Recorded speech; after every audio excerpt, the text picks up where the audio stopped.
એક રોગ છે ડેસ્ટિનેશન સિન્ડ્રોમ. હું બરાબર જ છું એવું લગભગ દરેક વ્યક્તિ માનતો હોય છે. 3 વાર છૂટાછેડા લીધા પછી પણ ઘણાને પોતાનો વાંક બિલકુલ દેખાતો નથી. કે પરીક્ષામાં 2-3 વિષયમાં નપાસ થયા પછી પણ એમ લાગે છે કે શિક્ષકની સિલેબસની અને સિસ્ટમની ભૂલ છે. જ્યારે માણસ પોતાનો વાંક સ્વીકાર કરે ત્યારથી જ ઉત્કર્ષનો પ્રારંભ થઈ જાય છે. થોડાક વર્ષો પૂર્વે પ્રોફેસર મૌલિનોવસ્કી આફ્રિકાના જંગલમાં વિહાર કરવા માટે નીકળ્યા હતા. બહુ જ મોટા ગજાના પ્રોફેસર હતા, સમાજ ચિંતક હતા. ત્યાં આફ્રિકાના જંગલમાં એને નરભક્ષી માણસ મળ્યો. કેટલાક માણસોનું માંસ ખાનારા માણસો પણ આફ્રિકામાં જે તે સમયે હતા. એ નરભક્ષી માણસે આ આધુનિક શિક્ષિત પ્રોફેસરને પ્રશ્ન પૂછ્યો કે મેં સાંભળ્યું છે કે હમણાં વિશ્વયુદ્ધ થયું. સેકન્ડ વર્લ્ડ વોર પછીનો આ પ્રસંગ છે.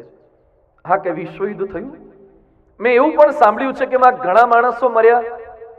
હા, કે લાખોની સંખ્યામાં માણસો મર્યા. પછી આફ્રિકાનો નરભક્ષી માણસ પૂછે છે કે આટલા બધા માણસો માર્યા તો આ માણસોને ખાશે કોણ? આટલા બધા માણસોને ખાશે કોણ? એ સમયે પ્રોફેસર કહે છે કોઈ ખાશે નહીં માણસોને. ત્યારે નરભક્ષી માણસ કહે છે ખાવા નહોતા તો માણસોને માર્યા શું કરવા? એ સમયે પ્રોફેસર માથું ખંજવાળવા લાગ્યા અને આફ્રિકાનો એ જંગલી માનવ કહે છે અમારે તો જ્યાં સુધી ભૂખ ન લાગે ને, શરીરની ભૂખ ન લાગે ત્યાં સુધી માણસ પર હુમલો નથી કરતા. તમે પૈસાની, સત્તાની, કીર્તિની, કામનાની ભૂખથી લાખો નિર્દોષ માણસોને મારી રહ્યા છો. તો જંગલી અમે છીએ કે તમે છો? જંગલીપણું કેવળ જંગલમાં રહેવાથી નથી આવતું. જંગલીયત એ કપડાથી નથી, એ વસ્તુથી નથી, વિચારોથી છે. માણસ વિચારથી ઉત્કર્ષને પામી શકે છે. આપણે રૂપથી તો માનવ છીએ પણ સ્વરૂપથી ક્યાંક દાનવતા આપણી અંદર છે. દુઃખ એ છે કે આપણી દાનવતા આપણને દેખાતી નથી. કોડાક કેમેરા જેને શોધ્યો છે એ કોડાક કેમેરાના શોધક હતા ઈસ્ટમન. ઈસ્ટમને નવા કેમેરામાં સુંદર ફોટા લીધા. ફોટા લીધા પછી એ સમયે તો ડિજિટલ નહોતા, રોલ ધોવડાવતો પડતો હતો. એટલે રોલ ધોવા માટે પોતાના દીકરાને આપ્યા. ચિત્ર અસ્પષ્ટ આવ્યું, ડાઘ દેખાયા. એટલે પ્રિન્ટ કાઢનાર પોતાના દીકરાને ધમકાવ્યો. કોડાક કેમેરાના શોધક ઈસ્ટમને, મૂર્ખ, તને પ્રિન્ટ કાઢતા આવડે છે કે નહીં? મેં આટલો સારો ફોટો પાડ્યો ને તે પ્રિન્ટ બગાડી નાખી.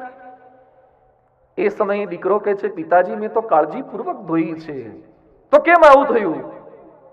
કેમેરામાં તો ખામી નથી, જરા ચેક તો કરો. જેવો કેમેરો ચેક કર્યો તો લેન્સ ઉપર ધૂળ બાજેલી હતી એટલે પ્રિન્ટ ડાઘવાળી આવી. ક્યાંક આપણું પણ ઈસ્ટમન જેવું થાય છે. આખી જિંદગી બીજા લોકોને દોષ દેવામાં જાય છે. ક્યાંક ધૂળ આપણા લેન્સ ઉપર હોય છે. લેન્સ ઉપર એટલે આપણી દ્રષ્ટિ ધૂળવાળી હોય છે, એ જ મલિન હોય છે. એક ચિંતકે સરસ લખ્યું છે however good you may be but you have some faults. તમે ગમે તેટલા સારા હોય ને તો પણ તમારી અંદર દોષ હોઈ શકે છે.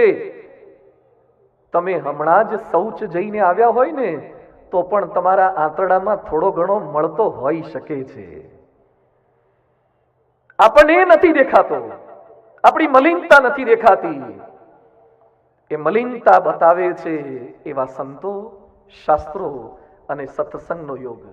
હતી મારે તે માનવ નહીં પણ બચાવે તે માનવ છે.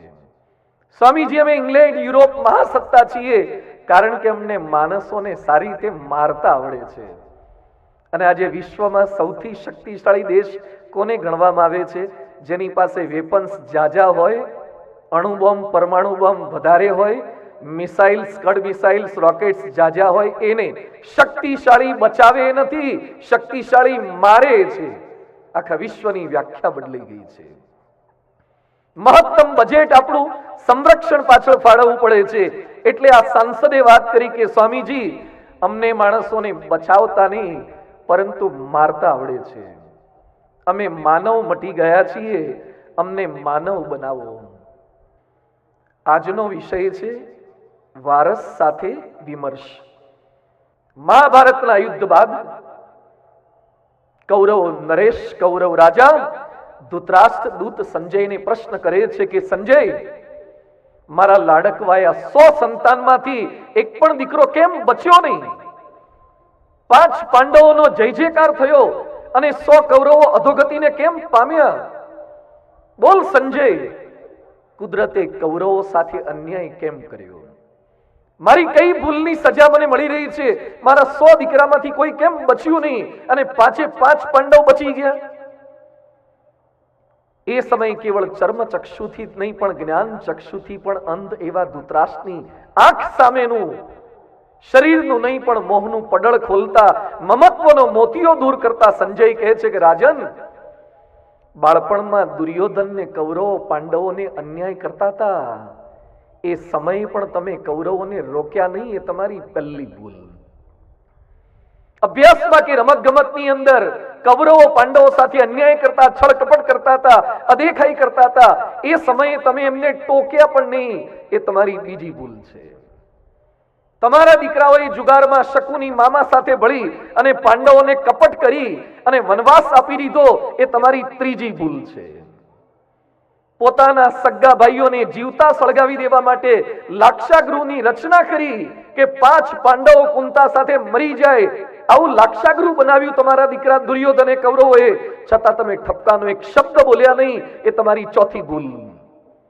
ભર સભામાં આપ હાજર હતા, દ્રોણાચાર્ય હાજર હતા, ભીષ્મ પિતામહ હાજર હતા, છતાં તમારા જ કુળની પુત્ર વધુનું વસ્ત્રાહરણ થતું હતું ત્યારે તમે બોલ્યા નહીં અને દ્રૌપદીને ભર સભામાં નિર્લજ્જ કરી. તમે સંતાનોને શિખામણનો એક અક્ષર પણ કહ્યો નહીં. એ તમારી 5મી ભૂલ. મહાભારતનું યુદ્ધ ન થાય એના માટે ભગવાન કૃષ્ણ સ્વયં દૂત બનીને આવ્યા, આજીજી કરવા માટે આવ્યા. એ સમયે ભગવાન કૃષ્ણની વાત સાંભળવાને બદલે તમારો લાડકવાયો દુર્યોધન કૃષ્ણને કેદ કરવા માટે જતો હતો, બંદી બનાવતો હતો. એ સમયે તમે વાલ સોયા દુર્યોધન સામે કરડી નજર પણ ન કરી. એ તમારી 6ઠ્ઠી ભૂલ. આ સાંભળીને બાવળ ઉછેરી કેરીની આશા રાખનારા ધૃતરાષ્ટ્ર એકદમ ડગી ગયા અને સંજયને કહે છે, રહેવા દે સંજય, રહેવા દે, હવે મારાથી આ સંભળાશે નહીં. અને સંજય કહે છે, તમે તમારા સંતાનોને સગવડોને સાનુકૂળતાનું સામ્રાજ્ય આપ્યું પણ સંસ્કારોનું ને સાવધાનીનું શિક્ષણ નથી આપ્યું. એની આ દશા છે. બીજ બોયા બબુલ કા તો આમ કહા સે ખાએ. લગભગ થોડાક વર્ષ પહેલા કાલાવાડ ઓફિસમાં લઈ ગયા, ખૂબ રડ્યા. એ ભાઈએ મને વાત કરી કે સ્વામી, ડાયમંડનો વેપારી છું, બોમ્બેમાં બિઝનેસ કરું છું. પછી પોતાની દાસ્તાન જણાવતા કીધું કે સ્વામી, મારી એકની એક દીકરીને મેં રાજકુંવરીની જેમ સાચવી, અતિ ભવ્ય સ્કૂલ, આધુનિક કોલેજમાં એડમિશન અપાવ્યું, ઇમ્પોર્ટેડ મોબાઈલ ને લેપટોપ અપાવ્યા, 2 વ્હીલ કે 4 વ્હીલ ગાડીઓ અપાવી, પર્સનલ રૂમ અને અનલિમિટેડ ઇન્ટરનેટ અપાવવામાં કઈ પાછી પાની કરી નથી. મિત્રો સાથે ફરવા જાય ત્યારે આલિશાન હોટલના પૈસા આપ્યા છે, ખાવા પીવા નાચવા કૂદવામાં ક્યારેય મનાઈ કરી નથી. દુનિયાના 21 દેશોમાં મારી એકની એક દીકરીને મેં ફેરવી છે. કાળજાના કટકાની જેમ હથેળીમાં સાચવતો હતો, છતાં મારી એકની એક દીકરીએ જ મારા કાળજાના કટકા કરી નાખ્યા. લોકોએ મને કીધું કે બોમ્બેમાં સંસ્કાર નથી, ગુજરાતમાં રાજકોટમાં ભણવા મોકલો. મારી 11મા ધોરણમાં ભણતી છોકરીએ રાજકોટના એના કરતા ઉંમરમાં 15 વર્ષ મોટા શિક્ષક સાથે ભાગીને લગ્ન કરી લીધા. કોલેજ છોડીને ભાગીને આવતી રહી અને 3 થી 5 કલાક રાત્રે બોમ્બેના પતિ પત્ની એની દીકરીને સામે બેસાડી ગેહલોત સાહેબે વ્યવસ્થા કરી આપી. અમે બંને 5 કલાક રડ્યા. દીકરીની આંખમાંથી એક આંસુનું ટીપું પણ પડતું નથી. અમારે શું આપવાનું રહી ગયું સ્વામી? મેં કીધું, તમે સગવડોનું સામ્રાજ્ય આપ્યું પણ સંસ્કારોને સાવધાનીનું શિક્ષણ ના આપ્યું. બધું જ આપ્યું. જન્મદાતા તો તમે ભગવાનની કૃપાથી બની જાઓ છો, પણ સંસ્કાર પ્રદાતા બનવા માટે તમારે પતિ પત્ની બંનેએ પ્રયત્ન કરવો પડે છે. છોડને કેવળ ખેડ અને ખાતર પાણીને છાંયડો આપવાથી વિકાસ નથી થતો, એને સમયે સમયે તડકો પણ આપવો પડે છે. અને જે છોડ તડકો ન ખમી શકે એ ક્યારેય ભવિષ્યમાં કોઈને છાંયડો પણ આપી શકતા નથી. જે તડકો ખમે ને એ જ બીજાને છાંયડો આપી શકે. અમેરિકાના ટેક્સાસમાં થોડાક દિવસો પહેલા ઘટના બની છે. અહીંયા બેઠેલા બધાએ વાંચી હશે અને કદાચ ટેલિવિઝન પર જોઈ પણ હશે. ઉબાલ્ડે નામના સિટીની અંદર રોબ એલિમેન્ટરી સ્કૂલની અંદર 18 વર્ષના એક યુવાને 19 બાળકો અને 2 સ્ટાફ મેમ્બર સાથે 21 વ્યક્તિઓની હત્યા કરી નાખી. અમેરિકન ગવર્મેન્ટે રાષ્ટ્રીય શોક જાહેર કરવો પડ્યો. 21 નિર્દોષ બાળકો અને સ્ટાફની હત્યા કરી નાખી. કેમ યુવા પેઢી ખોટા રસ્તે જઈ રહી છે? ન કેવળ ટેક્સાસની ઘટના, એક યુવાન 6 વર્ષ પહેલા મારી પાસે આવ્યો. મને કે સ્વામી, તમને ટેટુ ભૂસવા વાળા કોઈ ઓળખે છે? પણ તારે જરૂર શું પડી છે? એને એના હાથ પર લખેલું હતું, I love my daddy, I love my daddy. આ તો સાચું છે, આમાં ભૂસવું શું છે? મને કે લવ શબ્દ કાઢી નાખવો છે, આઈ હેટ માય ડેડી લખવું છે. લવ ભૂસી નાખવું છે, હેટ કરાવડાવવું છે. એ છોકરાના બાપને રાજકોટમાં ફેક્ટરી છે ને 300 માણસો કામ કરે છે, 300 લોકોને રોજીરોટી આપે છે. એનો આ એકનો એક દીકરો મારી પાસે આવ્યો. મને કે સ્વામી, મારે લવ ભૂસીને હેટ કરાવડાવવું છે. 300 જણાને તમે સાચવી શકો છો, એક સંતાનને કેમ નથી સાચવી શકતા? કેમ મા બાપ અને સંતાનો વચ્ચે ગેપ સર્જાતી જાય છે? આજે સમાજ વચ્ચે એકતા થાય એના માટે વિમર્શ થાય છે. પક્ષ એક થાય એના માટે વિમર્શો થાય છે. દેશ એક થાય એના માટે સાર્ક પરિષદ હોય કે અલગ અલગ સેમિનાર કરવામાં આવે છે, મંત્રણાઓ થાય છે, વાતો થાય છે. તો વારસ સાથે વિમર્શ માટે કેમ કોઈ સમય આપતા નથી? માનવ ઉત્કર્ષનો આજનો બીજો દિન છે વારસ સાથે વિમર્શ. વારસ સાથે વિમર્શ કરી તે થઈ શકે એને આજે સમજવું છે. લગ્ન કરેલા હજારો લાખો લોકોની સમસ્યાના સાક્ષી છીએ અને સમસ્યામાંથી સમાધાન તરફ દોરવા માટે અમે યોગદાન આપી રહ્યા છીએ. તમારે તો કદાચ 1 કે 2 સંતાનની જવાબદારી હશે. હજારો ને લાખો સંતાનો આ સંતો પર આસ્થા અને શ્રદ્ધા રાખી પોતાની સમસ્યાઓ લઈને આવે છે. અમે બાળકો યુવાનોના આંસુ પણ લૂછીએ છીએ અને બાળકો યુવાનોની સમસ્યાઓથી રડી રહેલા મા બાપોને પણ સાંત્વના આપીએ છીએ. So we know the problems of the society. બંને પક્ષોને સાંભળીએ છીએ. આજે બંને પક્ષોની વાતો કરવી છે. કોઈ દોષિત નથી, કોઈ આરોપી નથી, પણ ક્યાંક ખૂટે છે, લિંક ખૂટે છે. આજે વિમર્શ એ કરવો છે. સંતાન સાથે વિમર્શ કરી તે શક્ય બને. પહેલી વસ્તુ છે સંતાનોને સમય આપીએ. એક પછી એક સરસ રીતે આ મુદ્દા સમજતા જવા છે. આ કોઈ રામાયણની કથા નથી, આ કોઈ ભાગવતની કથા નથી, પરંતુ ભાગવતમાં રામાયણમાં જે રામનો પરિવાર છે, જે કૌરવનો પરિવાર છે, એ બધાના સાર સ્વરૂપે આધુનિક પેઢીમાં એ રામાયણ કે ભાગવત મને શું કામ લાગે એ વાતોને સમજવી છે. સંતાનોને સમય આપી. એક ચિંતકે સરસ લખ્યું છે, ધ્યાનથી સાંભળજો. We can always lose something, we can always lose something for someone, but we should not lose someone for something, because life can return something but not someone. કોઈક વસ્તુ ગુમાવવાનું બહુ દુઃખ ન કરતા. વસ્તુ તો પાછી આવી જશે, પણ વ્યક્તિ ગુમાવશો તો એ પાછી નહીં આવે. વ્યક્તિના ભોગે ક્યારે વસ્તુ ગુમાવશો નહીં. સ્વીડનના જોન નિગ્રેન એક શિક્ષક હતા. પ્રધાનમંત્રી પદ મળતું હતું, છતાં પણ એને ઠુકરાવી દીધું કે મારે પ્રધાનમંત્રી નથી થવું, મારે એક આદર્શ બાપ થવું છે.